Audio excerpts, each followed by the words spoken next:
Welcome to our 5 on 5. We're pleased to welcome Medford School Superintendent Dr. Phil Long. Phil, good to see you. Good to be here. Thank you. Thanks for coming in. I know how busy you are. Yeah. Let's get right to it. How close are we to an agreement in this contract dispute? You know, I'm really hopeful about tomorrow. We're going to be able to meet with the association. We've set aside a good block of time, and I think both parties have had a chance to step back from the marathon session we had, get some rest, talk to staff and our community, and I'm hoping we can finish this tomorrow. Teachers say that they kind of gave back to the district several years ago when the economy went downhill. They don't feel, it sounds like that was reciprocated back to them later on. I understand there are some legal kind of proceedings with that, but where do we stand with that and rebuilding the trust perhaps? Well, first of all, the contract that we put in place in December actually restored all the days and the income. And so we feel that we've honored that now. It was supposed to occur through the collective bargaining process, and we've kept our promise on that. I think probably the bigger thing is having people focused on all the things we've done together, and the cuts that teachers took, all employees did. And we've restored those back to all employees in varying degrees. But the teacher offer actually is the best offer we've had on the table for all of our employee groups. Okay. Right now, you guys are obviously preparing perhaps just for the worst. You know, you have to do that. $350 a day plus, I believe, travel and lodging and perhaps food as well for substitutes that are brought in. Yes. Is that more expensive than bringing the teachers back? Well, actually, the cost of closing, or the cost of the teacher portion of this is around $250,000 to $280,000 a day, and sadly, the cost of responding to a strike is less than that. So we're going to be able to fund this. If the strike's going to continue and probably not have a major impact on our budget. Our preference, of course, is to have our teachers back. The reason why it costs more to have them is because they are part of our team. They're highly trained. We've invested a lot in them, and we compensate them for that. We've talked to a few of the substitutes you guys have reached out to as well, from Brookings to Klamath Falls. You guys are obviously talking to a lot of people. Yes. How qualified are these substitutes, and are there background checks? How qualified are they to be in with our kids? Those are all really good questions. They're all Oregon Teacher Standards and Practices licensed. We are doing background checks, criminal background checks, drug testing. All those pieces will occur before we'll allow them to stand before and teach our kids. Going back to the money, teachers say there is more money available. Is there? Not in our budget.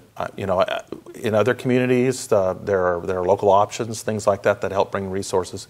But we were pushed by the mediator in the last session to put any remaining money on the table. The only resource that we saw would be in the third year, and that has to do with state funding in the next biennium. So we feel that we have a fair offer on the table, and we're certainly willing to talk about the working conditions piece and work the financial pieces, but we need to resolve this. We need our teachers back in classrooms with kids. Well, I don't think anyone's going to argue with you there. Now, how do you change that perception, perhaps, that there is no more money? Well, you know, the reality is we have our budget on the web. We have our audits for the last three years on the website. I think if people don't trust us, go look at what the auditors have said, look at all the public documents, and look how we as a district, with all of our employees the last 9 years, have worked together to get through really tough economic times. That all has been part of the public discourse. Very good. We're going to take a quick break. You bet. Much more with Dr. Long in a moment. Stay with us. Welcome back to our 5 on 5. Again, we're here with Medford School Superintendent Dr. Phil Long. Phil, today you've been spending time at your schools. What are you doing today? You know, I've been visiting all the sites where we're combining schools. Should we have to do that on Tuesday and we're not able to resolve the contract. I'm talking to the staff that's there. We have our support staff, our classified staff. They're going to be, in some instances, greeting kids who are coming to a new school, and they're going to have new teachers. And this staff are the ones that know kids. We also have some teachers that are in classrooms, because we actually have some teachers who've chosen not to participate in the strike, and so I've been just touching base with them. It's a very tough decision to make with all the emotions, and our hope is that we'll get all our teachers back and we can move back to our other schools and have kids with their regular teachers on Tuesday. It depends on what happens tomorrow. Okay, correct me if I'm wrong. More than 600 teachers in the MUA? There are about 600 members in the bargaining group. Yeah. And could you ballpark how many aren't participating in the strike? You know, I'm not going to do that at this point. I think it's a very hard decision for people, and we know that people are still wrestling with that decision. So when teachers checked out on Wednesday, we provided them with a phone number they could call if they wanted to come and work, and we were contacted by a number of them, and then we called them Thursday morning once we were not able to conclude the contract, and so we're working with them. Okay. Parents and students obviously caught in the middle of this. What would you like to say to them watching at home right now? What I would say is we are well planned. I've been telling staff today, I always hope for the best, but I prepare for the worst, and then you're not disappointed. And what I would say is that the worst isn't going to be as bad as people think, because we've been planning for that too. We have actually looked at the curriculum. We have lessons that the substitutes are going to be doing at each grade level, and at the high school level we're going to attend to the core classes and some of the electives.